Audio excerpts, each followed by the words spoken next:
कल्पना कीजिए, आप एक शांत नदी के किनारे बैठे हैं। पानी बह रहा है, बिना रुके, बिना पीछे मुड़े, सिर्फ आगे, सिर्फ अभी। यही जीवन है। द पावर ऑफ नाउ में एकहार्ट टोल्ले हमें यही समझाते हैं कि हमारा असली जीवन सिर्फ इस पल में है, ना कि बीते हुए कल में और ना ही आने वाले कल में। लेकिन फिर भी हमारा मन अक्सर कहीं और भटकता रहता है। कभी वह हमें हमारी पुरानी गलतियों की याद दिलाता है, तो कभी भविष्य की अनिश्चितताओं से डराता है, और हम इन विचारों को ही अपनी सच्चाई मान लेते हैं। लेकिन सच यह है, आप आपका मन नहीं है। आप वह हैं जो इन विचारों को देख सकता है। जैसे आसमान बादलों को देखता है, वैसे ही आप अपने विचारों को देख सकते हैं।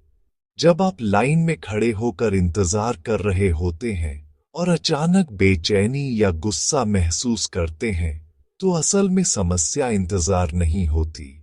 समस्या यह होती है कि आपका मन अभी को स्वीकार नहीं करना चाहता। वह कहीं और जाना चाहता है, भविष्य में, जहां सब कुछ जल्दी हो जाए।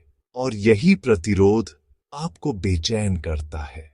लेकिन जैसे ही आप रुकते हैं और उस पल को स्वीकार करते हैं, वैसा ही जैसा वह है, अचानक एक शांति उतरने लगती है। हम सबके अंदर एक और चीज होती है, एक पुराना दर्द, जिसे हम सालों से ढोते आ रहे हैं। इसे पेन बॉडी कहा जाता है। जब भी आप गुस्सा होते हैं या अचानक उदासी महसूस करते हैं, तो समझ लीजिए यह वही पुराना दर्द है जो जाग गया है। लेकिन इससे लड़ने की जरूरत नहीं है।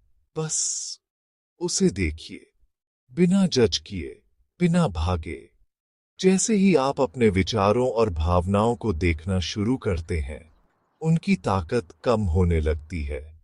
धीरे धीरे आप आजाद होने लगते हैं, और फिर आप अपने शरीर को महसूस करना शुरू करते हैं। अपनी सांस, अपनी धड़कन, अपने अंदर की ऊर्जा। यही इनर बॉडी है।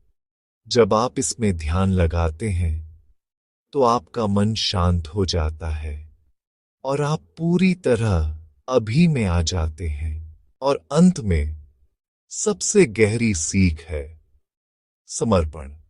समर्पण का मतलब हार मानना नहीं है, बल्कि यह कहना है, यह पल जैसा है, मैं इसे स्वीकार करता हूं। जब आप जीवन से लड़ना बंद कर देते हैं और उसके साथ बहना सीख जाते हैं, तब आपको एक ऐसी शांति मिलती है जो किसी भी परिस्थिति पर निर्भर नहीं होती। याद रखिए, अतीत जा चुका है, भविष्य अभी आया नहीं है। आपके पास जो है वह सिर्फ यह एक पल है, और इसी पल में आपकी सारी शांति छुपी हुई है।